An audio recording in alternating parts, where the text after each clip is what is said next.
Innal hamdalillah nahmaduhu wa nasta'inuhu wa nastahdihi wa nastaghfiruh wa natubu ilaihi wa na'udzu billahi min shururi anfusina wa sayyiati a'malina.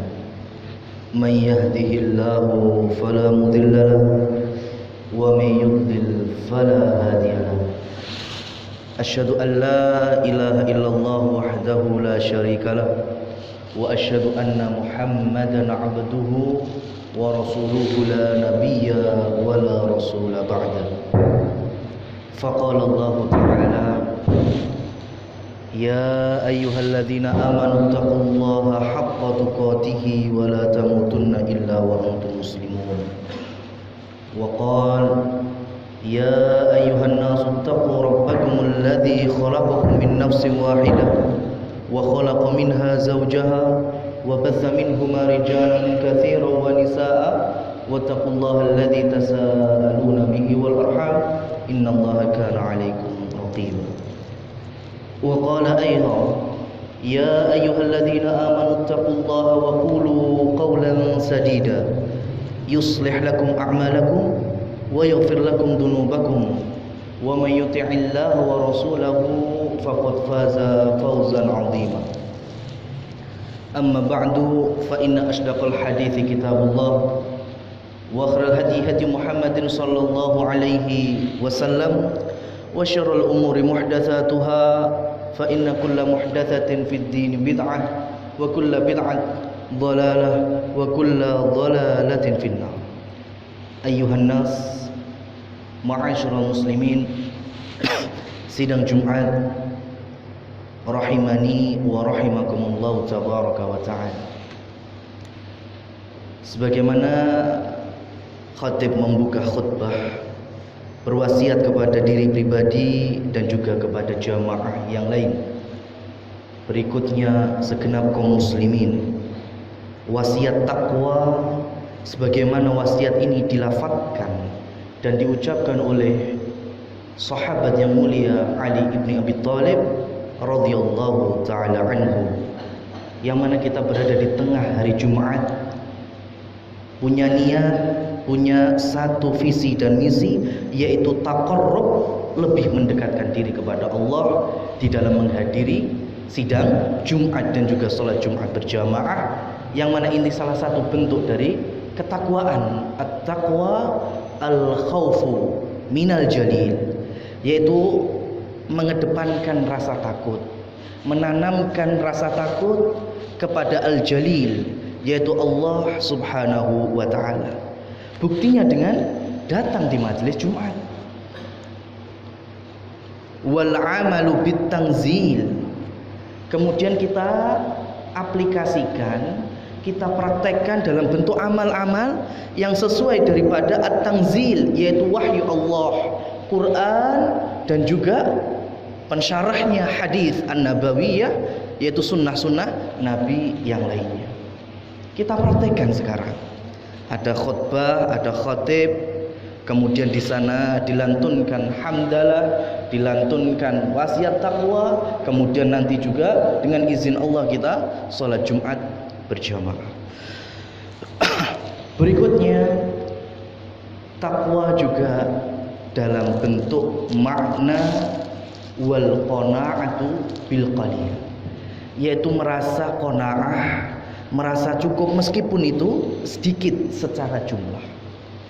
Ini harus kita imani. Jadi nggak mungkin yang namanya rizki datang dari Allah antara hamba satu dengan yang lainnya tertukar, tidak. Rizki yang sudah ditentukan dalam Lauhil Mahfuz antara satu hamba dengan yang lainnya tidaklah mungkin tertukar. Demi Allah, rizkinya khatib dengan jamaah tidak akan tertukar. Begitu juga rizkinya mungkin santri kelas 1 dengan kelas 3 juga tidak akan tertukar. Dan salah satu rizki ataupun nikmat anugerah yang Allah berikan kepada kita yaitu kesehatan. Banyak dari kita mungkin sekarang masih tidak mampu untuk datang ke masjid. Mohon maaf juga mungkin khotibnya sekarang lagi gagrok-gagrok patuk, ya mungkin juga mengganggu. pendengaran di dalam menyampaikan khutbahnya. Tetapi setidaknya kita mengilhami satu pelajaran yang besar yang mana ada di dalam kitab Al-Quran, tepatnya di dalam surat yang banyak menceritakan tentang hikayat para nabi, yaitu surat Al-Anbiya. Salah satu ayatnya di sana, kalau kita lihat surat Quran, surat Al-Anbiya ayat 83, 84, di sana mengisahkan tentang kesabarannya Nabi Ayyub alaihissalam. Kita tahu bahwa Nabi Ayyub Allah anugerahkan fisik yang sangat sempurna. Itu yang pertama. Kemudian Allah anugerahkan pasangan hidup atau istri yang juga sempurna cantiknya, sehingga memunculkan anugerah yang berikutnya, anak keturunan yang sempurna juga. Kemudian yang ketiga, Allah anugerahkan kepada sisi Nabi Ayyub kekayaan baik dari peternakan maupun juga perkebunan. Setidaknya ada 3 nikmat yang besar yang Allah turunkan untuk Nabi Ayyub alaihissalam. Dan sejarah membuktikan beliau menikah dengan istrinya pada usia 30 tahun. Dan istrinya saat itu usia 20 tahun. Kemudian selama 20 tahun ke depan beliau mendapatkan kekayaan perkebunan peternakan. Kemudian dikaruniai 12 anak yang sempurna secara fisik dan akal. Kebahagiaan yang begitu sempurna kita katakan. Di saat beliau usia 50 tahun, istri beliau usia 40 tahun, maka di sanalah Allah menurunkan ujian. Allah takdirkan 3 hari yang gak mungkin terlupakan. Dan setiap manusia pasti juga mengalami bentuk-bentuk peringatan, ujian, musibah, cobaan sebagaimana yang dilanda dan dialami oleh Nabi Ayyub alaihissalam.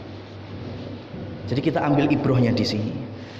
Hari yang pertama Allah timpakan kepada jasadnya Nabi Ayyub penyakit yang tidak pernah ada sebelumnya dan tidak akan lahir setelahnya. Kita tidak tahu penyakitnya apa. Meskipun ada mufassir yang menafsirkan penyakit kusta, jenis dari penyakit kulit, tapi wallahu a'lam, tidak ada riwayat yang sahih yang bisa mentafsiri bahasanya itu kusta, itu penyakit kulit ataupun yang lainnya. Yang jelas penyakit yang parah hari yang pertama, sehingga menjadikan seluruh kaumnya yang menghormati, yang memuliakan pemimpin, orang yang gagah, perkasa, memiliki harta yang melimpah. Pada saat itu juga kaumnya langsung mengucilkan. Hari yang kedua, anak yang berjumlah 12 ketika senang mendapatkan suatu jauman makanan, hidangan yang lezat-lezat, Allah takdirkan dalam satu waktu ke-12-nya ditimpakan bangunan yang roboh, semuanya meninggal. Saat itu hari yang kedua, banyak dari kita mungkin sehat dicabut jadi sakit, memiliki anak keturunan yang dibanggakan, kemudian Allah ambil kembali karena hakikatnya itu adalah titipan. Kemudian hari yang ketiga Allah turunkan badai dan juga homo, sehingga semua ternak dan perkebunannya ludes, hilang, musnah tanpa ditinggali satu harta. Ini kejadian nyata ada di dalam Al-Quran. Banyak sekali tafsir-tafsir yang menceritakan. Tetapi lihat bagaimana Nabi Ayyub alaihissalam mengambil pelajaran dari 3 hal yang mungkin kita nggak mampu. Lihat, 20 tahun dalam kebahagiaan, kemudian Allah cabut 3 hal yang besar, dan Nabi Ayyub bersabar di atas itu. Bukan sehari, 2 hari, 10 minggu, 20 minggu, sebulan, 2 bulan, tidak. Bertahun-tahun itu terjadi. 7 tahun, 10 tahun, sampai tahun ke-18 atau tahun ke-17, istrinya mulai menegur pasangannya yang hanya satu-satunya orang yang ada di sisinya, menegur, "Ya Nabi Allah, wahai Ayub, engkau adalah nabinya Allah, orang pilihan. Tentunya ketika engkau memohon kepada Rabbmu akan mengabulkan segala permintaan atau hajat." Tetapi apa yang dijawab oleh Nabi Ayub? Saya malu. Saya malu. Kenapa? Karena selama 20 tahun, semenjak usia 30 sampai usia ke-50, Allah memberikan berbagai macam bentuk kesenangan. Dan sekarang dari usia 51 sampai usia 68, mau menginjak 2 tahun lagi usia 70, Allah memberikan aku cobaan. Kalau ditimbang antara kebahagiaan 20 tahun dengan kesengsaraan atau ujian 80 tahun, mana yang lebih berat, mana yang lebih banyak? Masih lebih lama Allah ngasih kebahagiaan ke kita daripada Allah uji. Ini jawaban seorang nabi. Bayangkan, sampai masuk ke tahun ke-20, di usia beliau 70 tahun, di usia istri beliau 60 tahun, baru penyakit yang menggerogoti tubuhnya mulai dirasakan mempengaruhi ibadah, syukur, dan juga takwanya kepada Allah Subhanahu wa ta'ala. Sehingga beliau mulai berdoa, ya, mulai berdoa. Lihat di dalam ayatnya, wa ayyub, Allah langsung memberikan perhatian ke kita dengan ucapan wa ayyuba. Di awal kalimat sudah menegaskan dengan, kalau belajar bahasa Arab, nasab, mansub, penekanan yang kuat. Wa ayyub, delengan kuwi Ayub. Ya, idnada rabbahu inni massani dzurr. Lihat, perhatikan Ayub. Di saat memohon kepada Allah Subhanahu wa ta'ala, sesungguhnya telah, ya, aku alami adzur.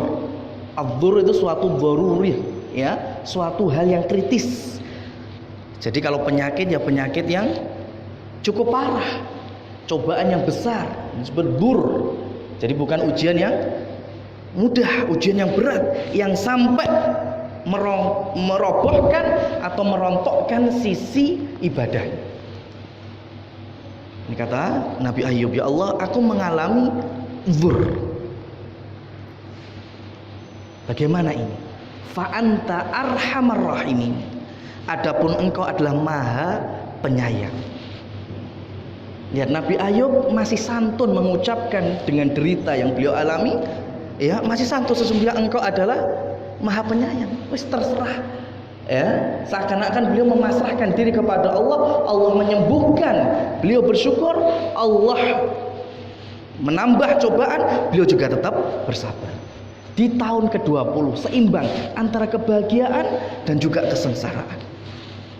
Maka di ayat selanjutnya Allah langsung menjawab, ya, fastajabna lahu. Lihat, pakainya fastajabna. Kalau dalam ilmu bahasa Arab, kemudian itu bisa memakai wawu, bisa memakai thumma, bisa memakai fa. Kalau wa itu nanti ada jeda. Kalau thumma ajabna, berarti masih ada jeda yang lebih panjang. Tetapi kalau fastajabna, berarti saat itu pula Allah langsung mengabulkan. Fastajabna lahu. Maka Allah langsung mengabulkan hajat dan permintaan Ayub alaihissalam. Terangkat, fakashafna lahu ma bihi. Allah mengangkat segala apa yang ada di dalam jasadnya Nabi Ayub. Kasyaf itu mengangkat tanpa ada noda sedikit pun, tidak ada bekasnya. Jadi kalau penyakit apapun itu tanpa berbekas. Kalau penyakit kulit berarti korengnya juga amblas. Ya, penyakit dalam berarti lebih sehat daripada sebelumnya. Itu fakashafna lahu ma bihi. hari pertama beliau berdoa, di awal dari usia beliau menginjak 70 tahun, ya, langsung Allah kabulkan. Hari berikutnya, lihat, 3 hari Allah memberikan cobaan. Saat ini Allah sudah ganti. Hari pertama diberikan kesehatan dan kesempurnaan secara fisik yang lebih sempurna. Hari yang kedua, fa'atainahu mathalam, ya, dan Allah berikan yang semisal min dzurriyyatihi dengan yang sebelumnya, yaitu dari keturunan. Tapi ada masal, double, kuadrat. Ya, sebelumnya Nabi Ayub alaihissalam mendapatkan berapa keturunan? 12 anak yang sehat-sehat. Saat itu, ya, dan dalam kurun waktu setiap tahun selama 12 tahun berikutnya, istri beliau hamil mesti kembar 2 dan seterusnya. Sampai 12 tahun beliau mendapatkan 24 anak keturunan yang sempurna secara fisik dan akal. Dan yang terakhir, hari yang ketiga, seluruh penduduk yang selama 20 tahun mengucilkan kembali mendatangi Nabi Ayub sambil memberikan segala apapun yang dia miliki. Jenguk orang yang sakit, kita mungkin ngasih sesuatu yang bermanfaat. Begitu juga orang senang Nabi Ayub, pemimpinnya, tokohnya, ya, nabinya sudah kembali seperti semula, semua dihibahkan. Yang punya kebun dihibahkan kebunnya, yang punya peternakan dihibahkan peternakannya, sampai hartanya double daripada harta 20 tahun yang sebelumnya. Dengan kesabaran akan ketetapan Allah Subhanahu wa taala, semuanya akan Allah ganti, bahkan Allah tambah. Maka benarlah la in syakartum la azidannakum. Cuma kita kadang nggak tahu startnya di mana, finishnya yang di mana, sehingga kita lebih mengedepankan lafaz aduh oalah daripada alhamdulillah. Padahal yang ditekankan adalah alhamdulillah dalam kondisi baik, alhamdulillah dalam kondisi cobaan dan ujian. Alhamdulillah sakit, alhamdulillah sehat. Ini akidah Islam yang dicontohkan oleh Rasul sallallahu alaihi wasallam dan ada pendahulunya yaitu Nabi Ayub alaihissalam. Barakallahu li wa lakum wa lisairil muslimina wal muslimat fastaghfiru innahu huwal ghafurur rahim.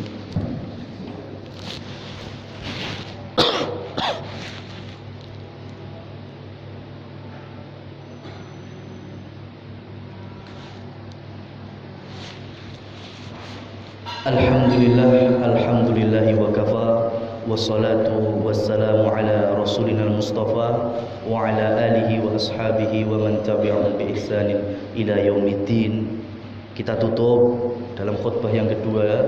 Mari kita jangan sampai bosan untuk berdoa, bosan di dalam menghaturkan hajat kepada Allah di saat kita mungkin sempit, apalagi di saat kita lapang. Allahumma sholli ala Muhammad wa ala ali Muhammad kama shallaita ala Ibrahim wa ala ali Ibrahim fil alamin innaka Hamidum Majid. Allahumma ighfir lil muslimina wal muslimat walil mu'minina wal mu'minat al ahya'i minhum wal amwat innaka sami'un qaribun mujibud da'wat ya qadhiyal hajat. Allahumma tsabbit qulubana ala dinik, Allahumma sarrif qulubana ala ta'atik. Rabbana atina fid dunya hasanah wa fil akhirati hasanah wa qina adzaban nar. Wa sallallahu ala nabiyyina Muhammad wa akhiru da'wana anil hamdulillahi rabbil alamin wa aqimis shalah.